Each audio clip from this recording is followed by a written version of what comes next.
ज़िंदगी में अगर हम किसी के सामने चिल्ला के अपनी बात समझा रहे हैं, कह रहे हैं और सुना रहे हैं, उस टाइम पे हम सबको बेवकूफ़ लगते हैं, ड्रामेबाज लगते हैं। उस टाइम पे हमारे नाम के आगे बहुत सारे नाम जोड़ दिए जाते हैं कि नौटंकी करती है, इसको तो ड्रामे करने आते हैं, ये तो ऐसी है, और बुरा भला बोला जाता है और पता नहीं क्या क्या। और जिस दिन हम अपनी बातें कहना, सुनाना और बिल्कुल शांत हो जाते हैं ना, उस दिन सामने वाले को तकलीफ होती है कि ये सामने वाला इंसान चुप कैसे हो गया, अब क्यों नहीं अपनी बातें मुझे कह रहा, अब क्यों नहीं मुझे सुना रहा कुछ बात अपने मन की, कुछ क्यों नहीं बता रहा। तब उन इंसानों को आपकी बातें सुनने के लिए आपसे बहाने ढूंढने पड़ते हैं। बहाने मतलब उस टाइम पे कहते हैं कि हमें समझ में नहीं आया, हमें नहीं पता था, हमें ये नहीं पता था, हमें वो नहीं पता था, हमारे पास समझ नहीं थी, ये नहीं थी, वो नहीं थी, पता नहीं क्या क्या बहाने बनाते हैं उस टाइम पे इंसान। जब हम चिल्ला रहे थे, रो रहे थे, गिड़गिड़ा रहे थे, अपनी अपनी बात समझा रहे थे, तब तो हम सब की नज़रों में गलत थे, बुरे थे। तब तो कोई और उनके लिए अच्छा था। और जब हमने अपनी बातें हम समझ गए कि कोई किसी का सगा नहीं है, सब मतलब के रिश्तेदार हैं, सब अपने मतलब के लिए हमारे साथ हैं, सब मतलब के लिए हमारे साथ लगे हुए हैं, उनका मतलब पूरा नहीं हो रहा है, तो उनको ये चुल मच गई है कि अब हो क्या रहा है।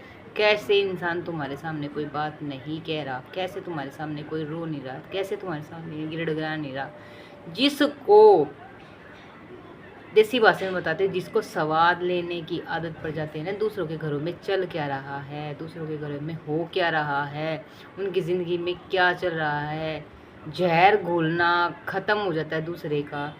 यानी कि उनको मिर्च मसाला मिलना बंद हो जाता है ना, तब सामने वाले को वो कहते हैं ना, जैसे कि तिल मिलाता है बिना पानी के मछली तिल मिलाती है, ऐसे ऐसे इंसान वो तिल मिलाते हैं जो हमें रोते चिल्लाते हुए बहुत सारे नाम देते थे।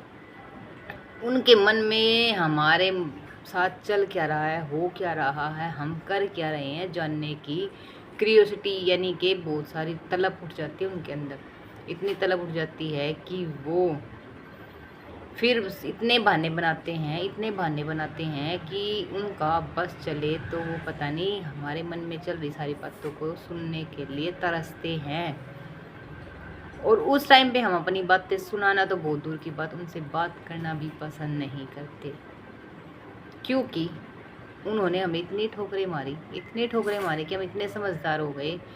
हमें ये समझ में आ गया कि सिर्फ इंसान अपने स्वार्थ के हिसाब से हमसे बात करता है, हमारे स्वार्थ के हिसाब से, मतलब के हिसाब से हमारे साथ जुड़ा हुआ है। उनका मतलब निकल रहा था तब तो हम उनके लिए ठीक थे, जब उनका मतलब निकलना बंद हो गया तो हम उनके लिए बुरे बन गए। जब हम बुरे बन ही गए हैं तो अच्छा साबित क्यों करें उन सब के सामने। जब बुरे बन ही गए हैं, जब नाम लग ही गया है, टैग मिल ही गया है, तो उनको साबित क्यों करें हम कि हम क्या हैं और क्या नहीं। तो उन इंसानों को हमारे मन की बात, हमारे मन में चल क्या रहा है, स्वाद लेने वाले इंसानों के मन में हलचल मचती है, हलचल कि क्या हो रहा है क्या नहीं। पर उनको ये नहीं पता कि इंसान अपनेपन में तुम्हें अपनी सारी बातें बताता था, तुम्हें अपना समझता था, तो ही तुम्हारे सामने कोई बात कहता था। तुम तो कभी सगे बन ही नहीं पाए।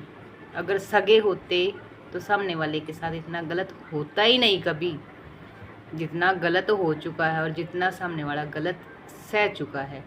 ज़िंदगी की सारे कलंक मत्थे पर जब लग चुके हैं तो कौन से कलंक को साफ करने के लिए आओगे अब तो खुद ही अपने कलंक को साफ कर चुके हैं।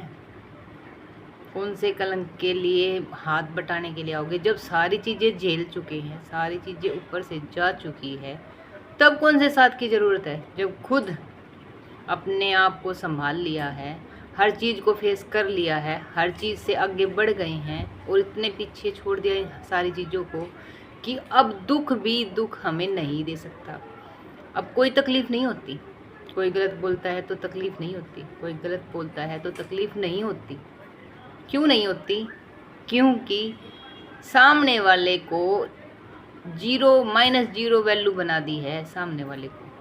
क्योंकि जिसकी जैसी जितनी सोच थी ना, उसने उतना उगल लिया। इससे ज़्यादा क्या, कुछ नहीं बचा सामने वाले के पास, कुछ भी नहीं बचा। सहने वाले ने सब सह लिया और कहने वाले ने जितनी उसकी लिमिट थी, हद थी, जितना वो बुरा कह सकता था, जितना वो बुरा कर सकता था, और तुम सब मिलके जितना बुरा करवा सकते थे, एक अकेले इंसान ने सारा सह लिया, फेस कर लिया। अब तो कुछ रहा ही नहीं।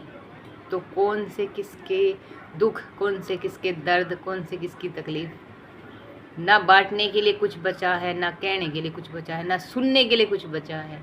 और जब कुछ नहीं बचता ना इंसान के पास, तो उसको कुछ भी सुनाने या मतलब कि खुद का ड्रामा बनाने के लिए शब्द नहीं होते, क्योंकि तमाशा देखने के लिए बैठे हैं सब, और है ही नहीं अब कुछ बचा तमाशा करने के लिए, किसी को सुनाने के लिए, किसी को कोई बात कहने के लिए, है ही नहीं कुछ। ना किसी को हम अपना समझते हैं, ना कोई हमारा अपना है। हमारा सिर्फ सुनने के लिए महादेव है, सुनाने के लिए महादेव है। माता पिता भाई बहन सब कुछ मेरे परम पिता परमात्मा मेरे महादेव हैं, और वो सुनते हैं। उनसे टाइम नहीं मांगना पड़ता, उनके सामने गिड़गिड़ाना नहीं पड़ता, उनसे ये नहीं कहना पड़ता कि तुम मेरी सुन नहीं रहे हो, तुम मुझे समझ नहीं रहे हो। वो समझते भी हैं, सुनते भी हैं, और फैसले भी करते हैं, और ऐसे फैसले करते हैं कि उनका न्याय